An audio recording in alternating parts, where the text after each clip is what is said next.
A couple of days ago, Betty and I went to Tallahassee to pick up a load.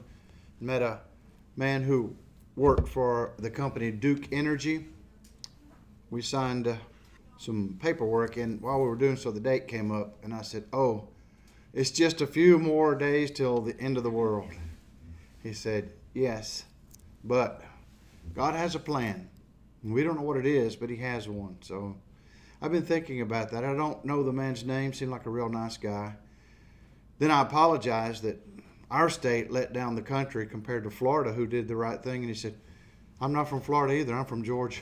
So we all commiserated a little bit over our common concerns.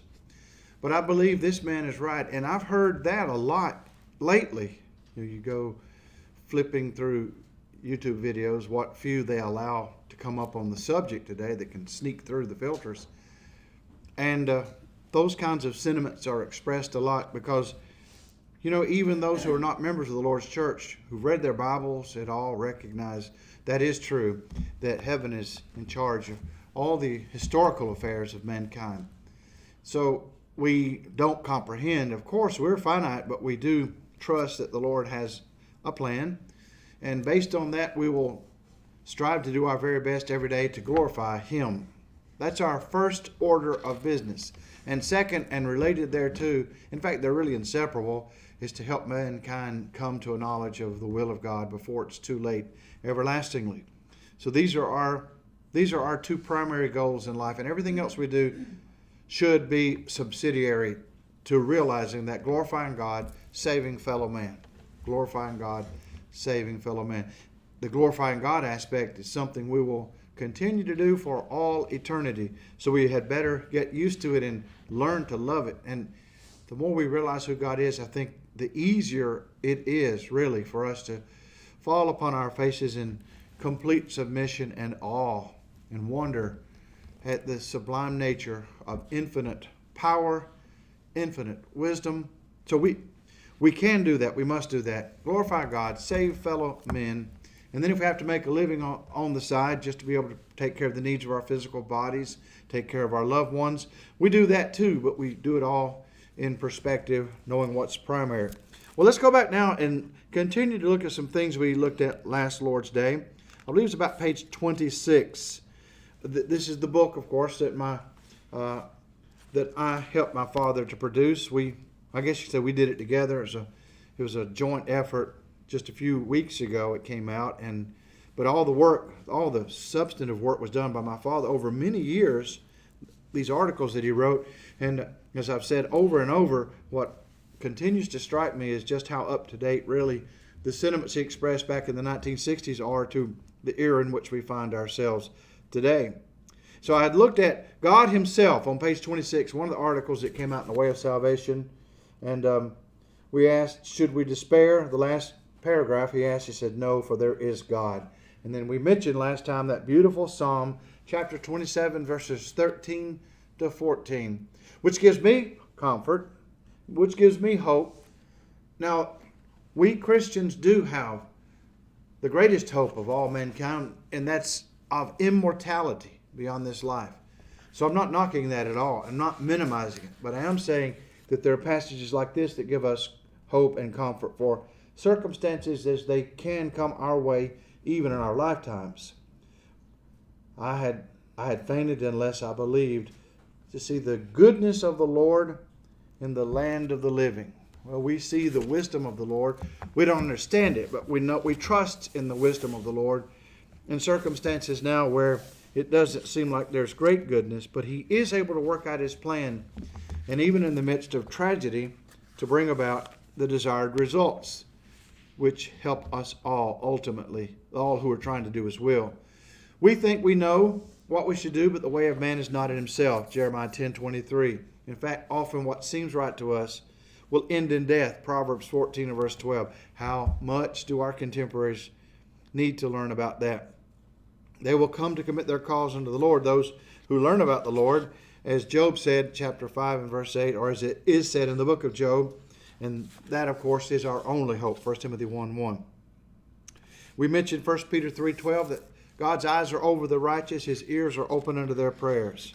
He does hear. And we mentioned the illustration of the kid who was the emperor's son who ran out to meet the carriage of the emperor and was rebuked by a guard, but then finally confessed, he's my father. And our Father is in control. So that's what we looked at last time, and we discussed a number of items that were related to those points here.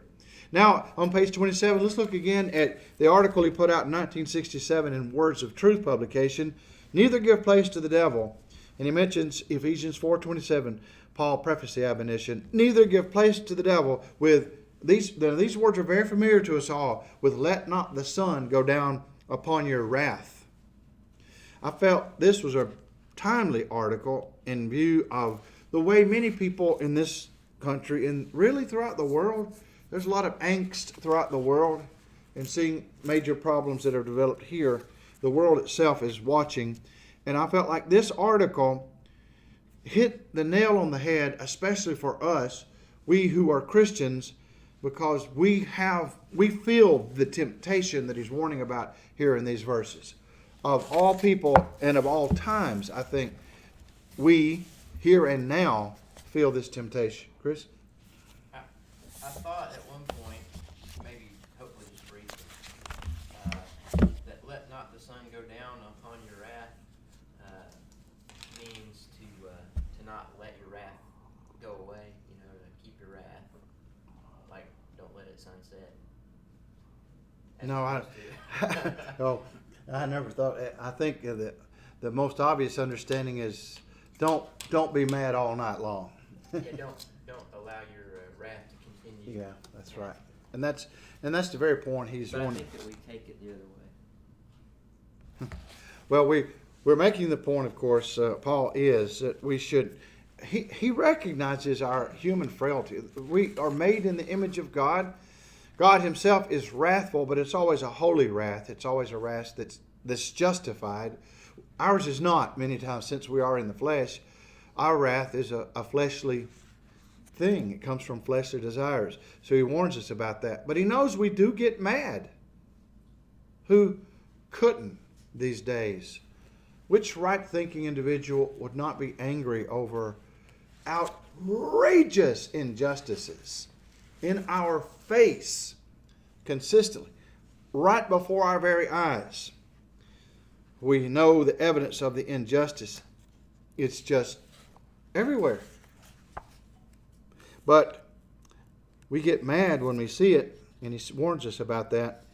And he says, the second paragraph, while it is true that we are more vulnerable to Satan's attacks in a time of anger, that was the point he just made. And this is what Paul's speaking about. Don't let the sun go down upon your wrath. In other words, you may get mad, but learn to control it and don't remain mad and wrathful. That is the obvious point. It is never true that we are totally at his mercy. Flip Wilson was wrong when he said the devil made me do it. That was funny. But of course we know we can't take that literally, because the devil never makes anybody do anything that individual does not decide to do. The devil does tempt. He is the preeminent tempter of all time. This is what he does in the world. He hates God and God's righteousness, and he hates humanity. What is it, jealousy? I don't know. We don't know what the motives are, but he hates us. So he knows to subvert our souls by temptations, and we easily fall into those temptations. We can, however, resist the devil, as the Bible teaches. In James chapter 1, 13 and 15, we're told we are not to give place to the devil, and we never have an excuse for sin by saying, well, God let it happen to me. God did this. By God sending me this temptation, he was tempting me. Even Job wouldn't be so bold as to say something like that God is tempting me. God did, of course, permit Satan to bring upon Job adversity, but Job never charged God with doing wrong by tempting him to sin. Satan, says Paul, is subtle, 2 Corinthians 11, verse 3. But I fear lest by any means, as the serpent beguiled Eve through his subtlety, so your mind should be corrupted from the simplicity that is in Christ. So when they accuse us of thinking in black and white, of seeing everything as right or wrong, we are guilty as charged, because the Christian message is simple. It's not hard to grasp. But the devil twists things through his subtlety. What does it mean to be subtle? It means not to do what? When you're subtle in your approach, you are not what? Not obvious, I would say. Not obvious. Aggressive. Yeah. So the devil does not come to us and say, hey, I hate you. I want you to sin where you'll die and be lost forever. Now that's what he really feels, but he doesn't do that and say that. So what might he do? Well, there are countless ways. He'll, as are explained some here in the article, we'll look at some of those ideas. He will use tricks and devices to trip us all up, and especially in times of temptation. Temptation in the broad sense of adversity, bad circumstances. And I think many of us feel that we are about to enter into those terrible circumstances. For a while, we don't know if it's just for a season, if it may be permanent for our lives, but we know that we have to be prepared and realize that it's a tactic of the evil one, of the devil. He's behind it all. He's behind these political ideologies, for example. He is a master at, he knows how to catch us when our guard is down. He is a master at deception. Paul says, be not deceived. Galatians 6, 7, and 8, God is not mocked. And then he goes on to warn, whatsoever we sow, that shall we also reap. If we sow to the flesh, we reap of the flesh destruction. If we sow to the Spirit, we reap of the Spirit life everlasting. Be not deceived. There are warnings like that throughout the Scriptures because we are so easily deceived. Chris?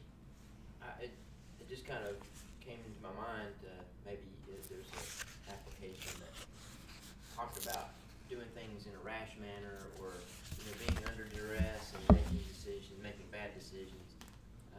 There's lots of examples of that in the Bible. One that kind of springs to mind is Jacob and Esau, where Esau strayed away his birthright for the bowl of, was a stew. I mean, he was hungry, and so he had an immediate need.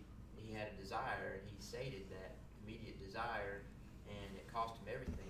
And that's the same sort of thing, the devil gets us into a corner, or, he's usually the one that gets us pinned in. He's the one that causes the problem. It's kind of like the government. The government causes the problems and then offers you the solution. So you're kind of you're gonna get skin either way. But and then we make that bad decision on top of that in the time of crisis. So it kind of makes me think about what the points that he's making here. Yeah, that's true. And he will use circumstances like political machinations to tempt us, as we are all too well aware because of the implications that such maneuvers have on all of our individual lives. He's a master at deception, a cover-up tactic, the camouflage, makes it appear to be what it is not. And he goes on to explain some of those things a little bit later. The age-old mudding of the water tricks are familiar tools of his trade. So successful is he at his work that he makes darkness appear as light and light as darkness. Do the right thing. Stay at home. Don't go to church services and partake of the Lord's Supper or sing. You might endanger your fellow citizens. Do the right thing. The right thing is be secular. Cease to go and to meet. So he takes that which is obviously wrong from a scriptural point of view to forsake the assembly, Hebrews 10:25, and by government fiat. And more than that, it's not just that. It's one thing for the government to issue edicts. They've done that through centuries. But the really sinister side of it is when they try to hallow that or sugarcoat it by appeal to your conscience. Do the right thing. Quit doing what God said to do. Well, who decides that is the right thing? Says who? Arthur Leff's The Grand Says Who from one of his articles in a legal journal. Says who is the right thing? Says who? Well, we know who says it. We know who is saying it. That's not the question. But ultimately, who has the authority to say it? Well, what do you mean by authority?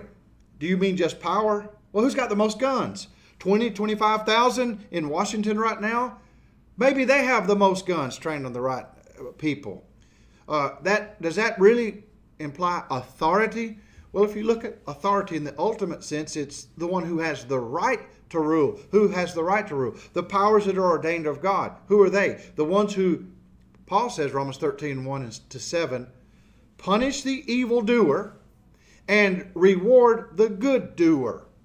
The quintessential definitions of government, the powers that be, as God recognizes the right of governors or other leaders to rule over people in the secular realm, in the civic realm, then what if a government punishes good people and rewards evil people? It ceases to be legitimate in the sight of God. How do you define good and evil, Jesse? That's the $64,000 question.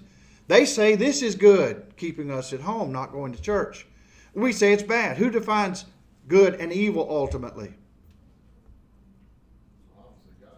Obviously God. There can be no good or evil apart from God. And we've discussed that many times. We'll probably look at it a lot because the question continually arises about what is morality? Who decides? Because morality means, well, just about everything for our lives, including government. Dennis McCallum a few years ago edited a work called The Death of Truth, Responding to Multiculturalism, the Rejection of Reason, and the New Postmodern Diversity. Kind of a mouthful of a subtitle, but The Death of Truth. He's a very good thinker, and he has a number of contributions from different experts on what was called in the 90s postmodernism. Today, there are various synonyms, but they mean basically the same thing, and we'll see that. One was by an author named Gary Salomon, who received a Juris Doctorate from Notre Dame. He, I think, has served as editor for the Notre Dame Law Review and has held positions in the U.S. Department of Justice and the U.S. Court of Appeals. He's a trial lawyer. At the time he writes this, and he has a chapter on the postmodern impact on law. I found this to be one of the most fascinating chapters in most of the books that I have, for almost all of them. And he talks about the rule of law, and he says, if you ask 100 people the straightforward question, what is law? Most would respond that law is a set of rules and principles by which a society maintains order and preserves freedom. And then he goes on to say, most citizens, moreover, probably believe that laws are, or at least should be, based on natural and universal truths determined through nature, reason, and social experience, and that any laws that violate these principles should be changed because they would be considered wrong, unjust laws, unfair laws. So what did he just say? Well, most people seem to have this romantic idea. They say we are a nation of laws. We are a nation who lives by the rule of law. And law, theoretically, ideally is good because law reflects morality. And it may be determined by what is sometimes called natural law. Now, that's a tricky thing. Catholic thinkers use that terminology a lot. Well, others do too. But the idea of natural law is that what is usually understood by common consent among humanity, among cultures, various cultures throughout history, as consisting of a core set of principles by which we should all live. It's always been considered wrong in any society in the world for a man just to take any woman he wants. If he sees a woman, just takes her, in a physical sense. He doesn't have a right to do that. Now, some cultures have allowed certain privileges, they call them, like polygamy. So a man might, if he's a chieftain, he might have 8 wives. If he's just a regular nobleman, he might have 4 or 5, If he's really poor, he can only afford 1. But he can't just take any woman. So sexual mores, in a sense, while that some are much wider than others, some are more narrow, are inherent in every culture. When it comes to taking innocent life, it has generally been observed, even in cruel cultures like among the Assyrians, for their own people, among themselves, that you couldn't just kill your neighbor because you got mad at him, because his chicken wandered into your yard or whatever. Those are the kinds of basic rules. The Jews used to describe those as part of the Noahide covenant, from Noah, Noahide covenant. In other words, these are the basic ideas that were taught to Noah's 3 sons and that were disseminated throughout the world of right and wrong. And there may be something to that explanation from the Jewish rabbis to a degree. I think they had isolated maybe 7 major virtuous principles, the core principles, and then they thought, thousands of other minor principles would flow from all 7 of the core principles. Well, that kind of idea has been around for, millennia, especially in societies that recognize the supernatural, theism, that recognize a higher power, God. Even if the theism is polytheism, which is a distortion of truth, it's still theism in a way, so it recognizes some principles of right and wrong. in a purely secularized society that denies God and claims all is matter, just matter in motion. Even our thoughts are just the result of matter in motion. There is no idea of a fixed rule of right versus wrong. So it fluctuates, it changes regularly, and that's what he's describing. And some of the things he says are very interesting. The rule of law means that law is capable of constraining human will and behavior. It means that men and women are constrained by fair and impartial rules. While traditional legal thinkers, here's a phrase I want you to remember, class, traditional legal thinkers, like what you would think of on the Superman cartoons where he fought for truth, justice, in the American way, that old paradigm, which is still around in the minds of many, many people today, hadn't died, it's gone underground. But that's traditional legal theory. Traditional legal thinkers may disagree on the best foundation for legal principles, whether revelation, like, the Bible, the will of God expressed in Scripture, legal reasoning, social experience, secular ethics, or the will of the majority. I don't know, I would say Mr. Buchanan, the author of this article, who put the will of the majority, may have kind of stretched it a little bit. I don't think that would be traditional. Well, some traditionalists may have argued that's the way you decide right and wrong. But he said, however they debated it, they generally agree that it is possible to create a legal system where law is separate from politics. That was the traditional idea. Law is impartial. It stands outside of and above politics. It is to be aloof. It's to occupy a special noble position that's really higher than politics. And so he says this would be the idea where neutral principles of law provide correct legal solutions, and where disinterested judges, disinterested, by the way, is one of the most misunderstood, and this is my English grammar side talking, it's the most misunderstood terms in the English language. Disinterested does not mean uninterested, although it's used that way often. Uninterested means apathetic. Disinterested means objective, honest, clear thinking. So he mentions disinterested judges apply these rules fairly. Together, these ideas are often called traditional legal theory. And you see, most of us would say, yeah, but that's it. That's got to be it. Well, he mentions postmodern legal theory. In recent years, however, postmodernism has come to the forefront of legal theory. Postmodern theorists, best known as anti-foundationalists. Anti-foundationalists. From foundationalists, they're anti. Foundationalists are those who believe in a foundation for what? For law. Law should be built upon a foundation. So there are fixed moral principles, unalterable moral principles, unalienable rights, which can only be conferred by what? Darwinian evolution? Marxist dialectical materialism? Of course not. Foundationalists understand there has to be ultimately a supernatural foundation for right and wrong, for goodness as opposed to evil. So law should reflect it. So postmodernists are anti-foundationalists, and they're also called, their studies are called critical legal studies, and they claim that law has no objective basis. This is scary. It used to be just theoretical stuff that trickled down from the teachers to the students in the ivory towers of academia back in the 80s and 90s. But now that's become part of the very warp and woof of our society. So they say, like postmodernists in other fields, they argue, now these are the critical legal theorists, that we do not grasp reality, we construct reality. Reality can change overnight, and especially if you have control of the instruments of communication. If you control the mainstream or legacy media, if you control big tech, if you have influence over that, you can change the narrative overnight, totally flip it on its head.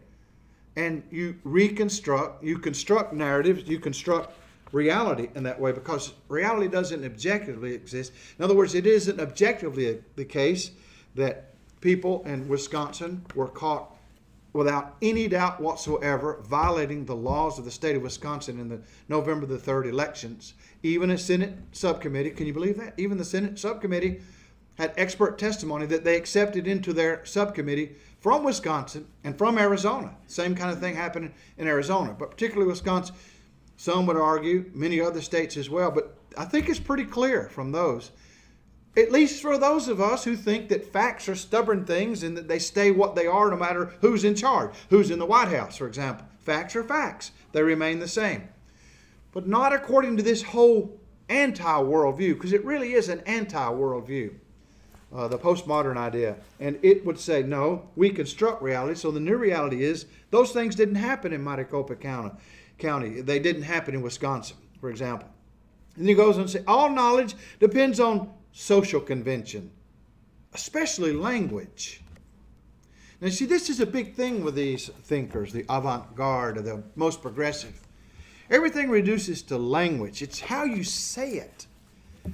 Now, we would think a word that's a true word, or a sentence that's composed of true words, a sentence that is a true sentence, is a sentence that affirms something about reality that really is the case. It really is the way that sentence says it is. For example, right now I haven't looked out, but I would suppose if it's not raining, and I said it's not raining outside our building, outside these doors at this moment, for that to be true, you'd open the door and see there's no precipitation falling. For that to be right here, I'm saying, if you want to really get technical, we'd have to, geographically limit that, how far out you're going to go before you find rain. But those are simple things, so that a sentence is true if it corresponds to reality. However, the postmodernists reject that based on Darwinian evolution. Our brains themselves are the product of trial and error. Our brains were forged by sheer chance through the pressures of natural selection. It's just we think as we do in order to survive on a physical level. Now, we may have abstract ideas, concepts that we think are higher than the physical. But in the end, they just represent images in our minds that come from the physical world. That's it. There's nothing beyond this world. We just delude ourselves into thinking there's a world beyond. So our brains then are the product of the chemistry of our body, which means it would be very difficult to trust that our brains can form judgments that are accurate about the nature of reality. The big problem with that is they undercut their own affirmations when they argue Darwinism is true. Well, to say that Darwinism is true means they would be implying Darwinism somehow corresponds to reality, the way things really have happened in the world. But how could you ever affirm it if Darwinism were true? You could never be sure. See, it just destroys human consciousness, or rather human cognition. It destroys rationality. And they recognize that. This is the biggest beef with what we have with critical legal studies. It's not a matter of a rational basis. And he goes on to say, let's just listen to this man. He's a very good thinker. All knowledge depends on social convention, especially language, which provides the building blocks of law. It's just how you say it. It's not what's really written in the code books, but how you say it. Since we have no foundation for objective knowledge of any kind, law has no foundation but power.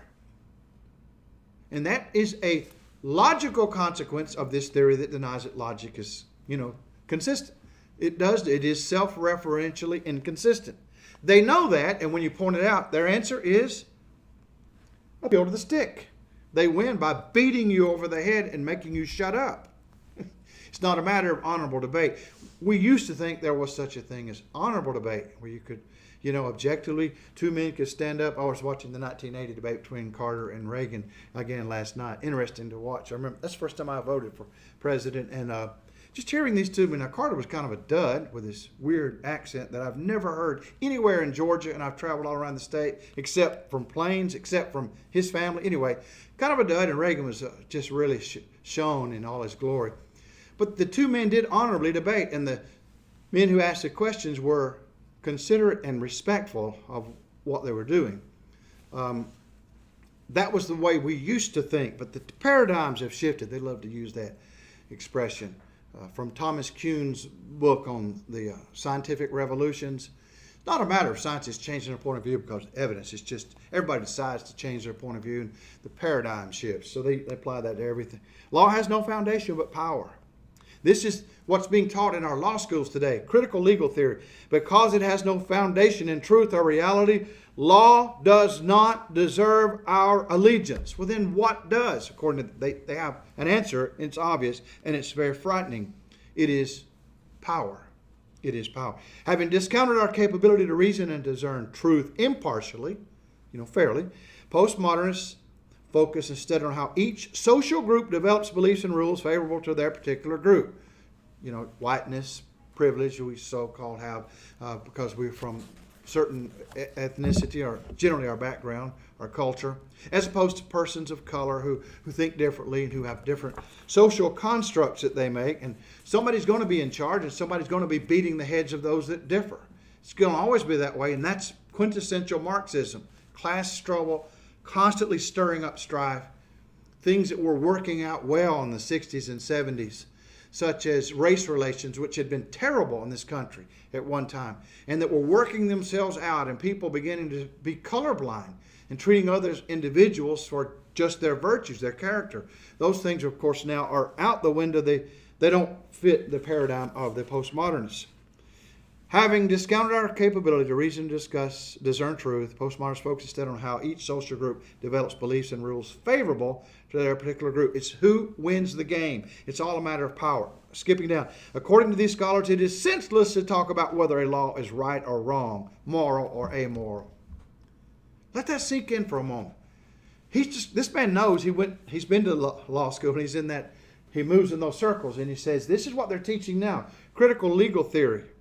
Law is whatever a society's most powerful cultural group makes it.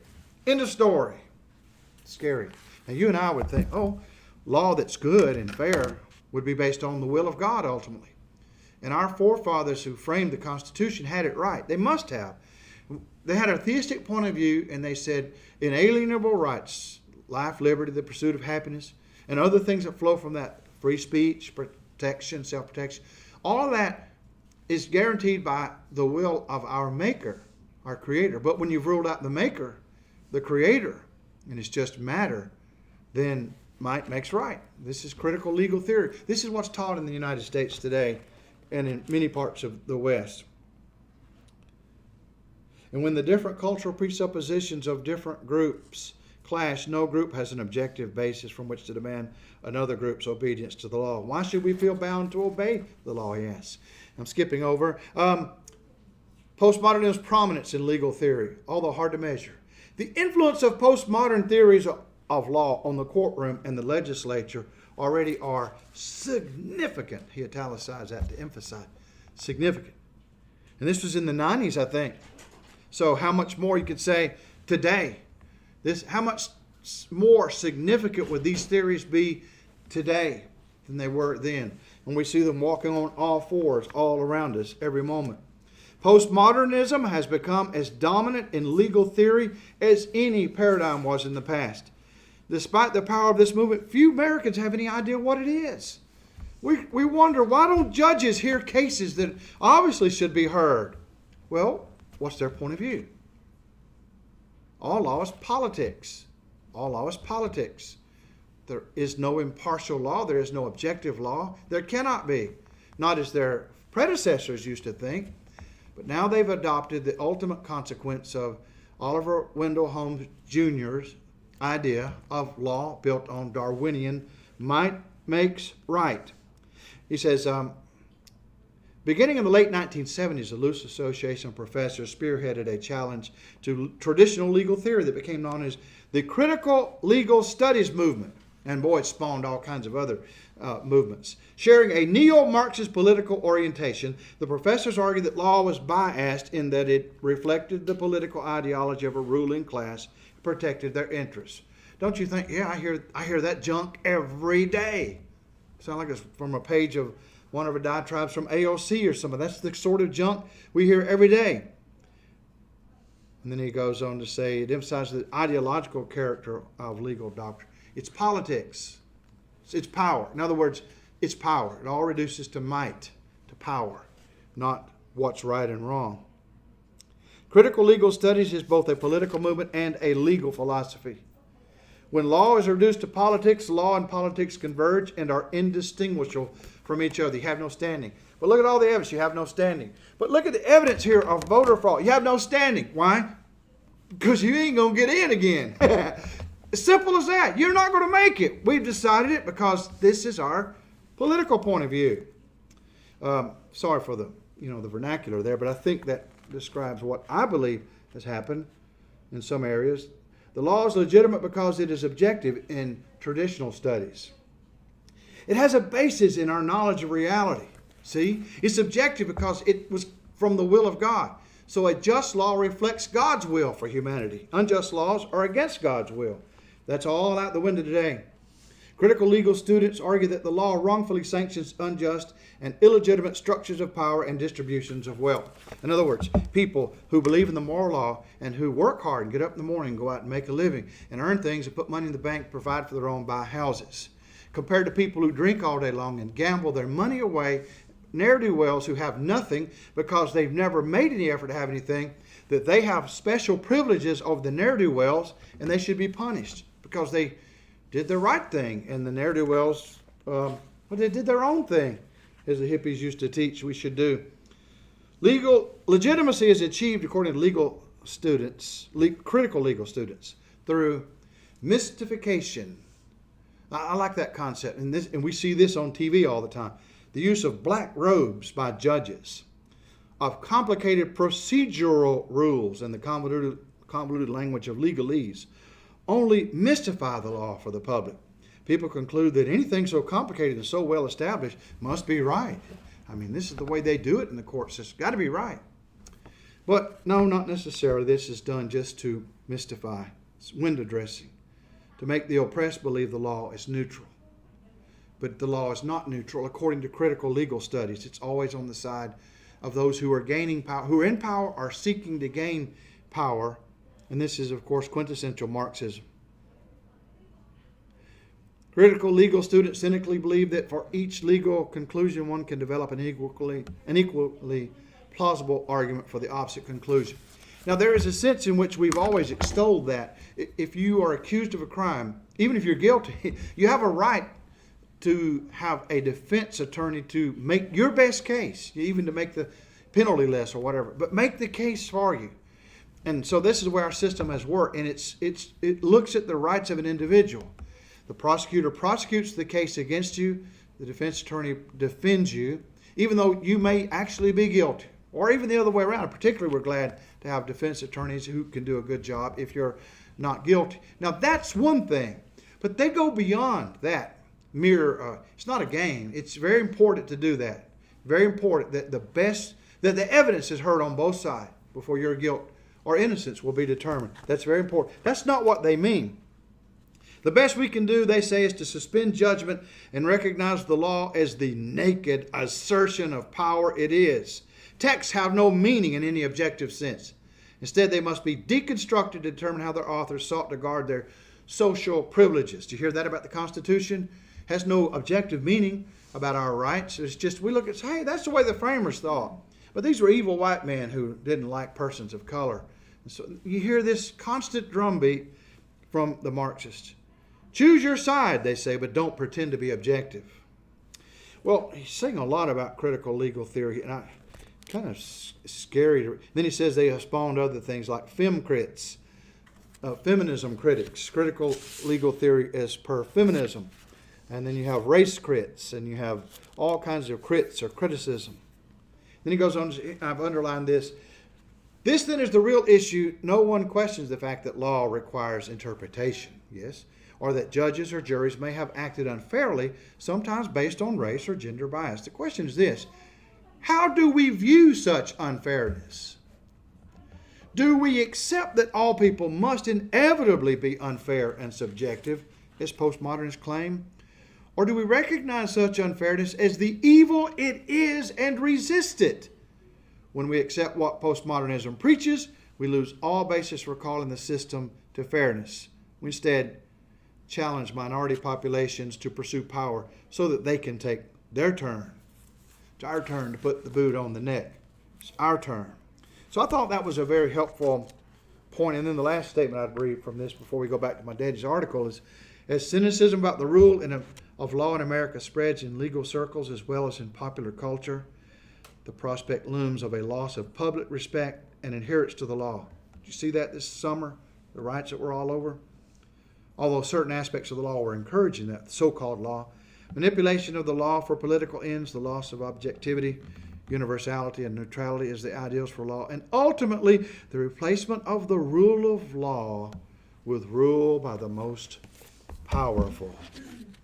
These things were beginning to develop in the 60s, and these are the kinds of things, as we see here, you make darkness appear as light. He says on page 28 in my father's book again, the first full paragraph, and you make light look like darkness. You turn it more, it's the transvaluation of values, Nietzsche said. But as far as the legal system is concerned, I mean, fortunately, we still have the legal system that has worked well for us for hundreds of years. And prior to that, I mean, the foundations of it in Europe. But doesn't it come down to ultimately the judges themselves? Because as you pointed out, there were plenty of bad judges back then, and people have been abused. I mean, and this isn't. It's not just relegated to just one, class of citizen or one color or whatever. But I mean, everybody has run into, or a lot of people have run into bad judges that, for whatever reason they are biased in some way. So really, doesn't it? Ultimately, shouldn't it come down to the judge? And of course, the problem is that the judges are being, churned out of the Well, school. who are the judges? What did they do before they became judges? What was their profession? And that's the problem, is that we don't have good judges. We have politically appointed judges. And even when you politically appoint judges that you think will be good constitutional judges, they turn out to. Well, the problem had been this. It's not just a matter of how they had a winsome smile and could stand up to a Senate subcommittee grilling. It's not just that. It's when they went to school, from the times of their undergraduate work all the way through legal school, the law school, they were taught views about morality and about life that are contrary to the traditional views we believe. They were taught the progressive views. And even though they may be Catholics, for example, many of them are, their religion doesn't mesh with what they've been taught in the schools. The schools are a mess, a total terrible mess. The schools are the problem with our society. And I know I'm probably one of the few people who constantly harps on that. And I might even upset some educators. I've got educators in my own family. I love educators, especially Christians, but I'm saying the schools are the culprit, because critical legal theory is taught in the law schools. And as long as it's taught there and you believe might makes right and politics and law converge, you use the bench to decide in favor of your political beliefs and those who share those beliefs and against those that don't. If you look at it that way, there is no objective morality. It's just whoever's on the bench, whoever can crowd the benches the most. And so it's reduced it all to just power. Naked aggression, naked power. And that's the scary thing we see. So what's the solution? Well, it's to convince those who may go into law, for example, or into politics, that there are higher standards. Alan Dershowitz, as I've mentioned several times, grappled with this in a recent Law Journal article. What is the basis of human rights? We all believe it's wrong to be racist, right? It's wrong to mistreat people on the basis of ethnicity. But what makes it wrong? What makes it wrong? Because everybody agrees? Well, they didn't all agree in the 1950s. So it was still wrong then, even though the majority of Americans might have thought it's okay to discriminate based on skin color. But it was not. But what makes it wrong? What made it wrong then, and what makes it wrong now? He grappled with it. He looked at every kind of proposal ever made. Evolutionary ethics, utilitarianism, Jeremy Bentham's ideas. All these things and nothing. And Dershowitz is a pretty good thinker. Yeah, he's a Democrat, but he's still a pretty good thinker most of the time, not all the time. And he came back saying, I don't know. We have a feeling that there are human rights, but we don't know where they came from. But what's the obvious answer that you keep overlooking? Our Creator. If you believe in the Creator, it's an easy solution to this problem they have made. They have created the problem. But if you reject God, then you're in the quandary they're all in the legal system. What is the basis of law? There is no God, so what makes something a just law? Well, it's whoever controls the media, the narrative, whoever controls the reins of power, and however they get it. You can't say it's wrong to steal it, because that presupposes a certain objective nature to morality. If you can get away with it and everybody lets you get away with it, it's perfectly legitimate. I mean, that's just the way it's done. And we might have to stipulate not just God, but the God of the Bible, because the Muslims have their God that is not very just, or so I mean it's very specific God also. That's a good point. Boy, that would take us far afield. I wish we had time to discuss it. It's a difficult area in a way. I know the framers of our Constitution really struggled with this, and I think they tried to do it fairly. They knew that what Chris said is right, that it has to be the Christian God that is the maker, the giver of moral principles, Christian principles. Not even just reduced Judaistic principles, but particularly Christian principles. Do unto others as you would have them do unto you. Love your neighbor yourself. Of course, that you could say that did arise in Judaism. The true interpretation of Judaism taught in Scripture. But they struggle with this. Can we impose a national religion? In other words, make all the people follow Christianity? Well, in effect, they were, but then they thought, well, which version of it? Catholic or Protestant? And which variety of Protestant? And then they thought back to what they had just left. They had grappled with that in England and didn't figure it out too well. They fought whoever was in power. If you're a Catholic king or queen, you kill all the Protestants, and vice versa. If you're a Protestant, Cromwell or whatever, you come in and you wipe out all the Catholics. This kind of civil war had been going on for centuries in England. And we didn't want that here, so we wanted a more neutral kind of government. But you can't be too neutral. If you're neutral, and again, we insist over and over, secularism is not neutrality. They make it out to be that. I still remember that article in Granma, which is the official organ of the Communist Party of Cuba. I was there when it came out and I read it. Their new articles of the Constitution, they had reworked them. Fidel was alive then, and it said, we're neither religious nor are we atheistic. Cuba is a secular state, which in effect means we are atheistic. They're atheistic. We deny the role of God in politics. So in the end, they grapple. We don't want a state church. We don't want it to be the Church of England over Georgia or whatever, as it seems to be right now, by the way, the Anglican Episcopalians. We don't want it to be the Church of England. We don't want it to be the Baptists. It should be Christians, but do you have a generic kind of Christian, Protestant Christian, not Catholics? But is there a generic kind? Well, ultimately, the ideal would be all members of the Lord's church. Faithful members, not liberals, but faithful members of the church. Not extremist antis, faithful members of the church, making the laws, enforcing the laws. But we don't live in an ideal world, so we are thankful that our forefathers kind of hedged their bets. They kept it wide enough, but not too wide. Not too wide. Just to kind of illustrate the point of how messed up Christendom is these days, I saw a headline this morning that 88% of Congress members are Christians. 88% of Christians. I find that hard to believe because they don't all agree on anything, and probably more than 50% of them can't be Christian. I think our virtual president to be is a Catholic, is he not? I don't. Yes. So he's a Christian, right? Yeah. Yeah. I think the Pope is a Christian, right? The present Pope, he's a Christian. You can stretch words way out. In other words, you're a Christian just because you were born in the United States, and historically, the predominant religion was Christianity. That makes you a Christian. That's how a lot of them count, I guess. Or you go to the Episcopalian church from time to time. They don't stand for a whole lot. What do we stand for? Well, we believe God spoke in Scripture. We don't take the Bible as a book of suggestions. They do. We think it's literal truth.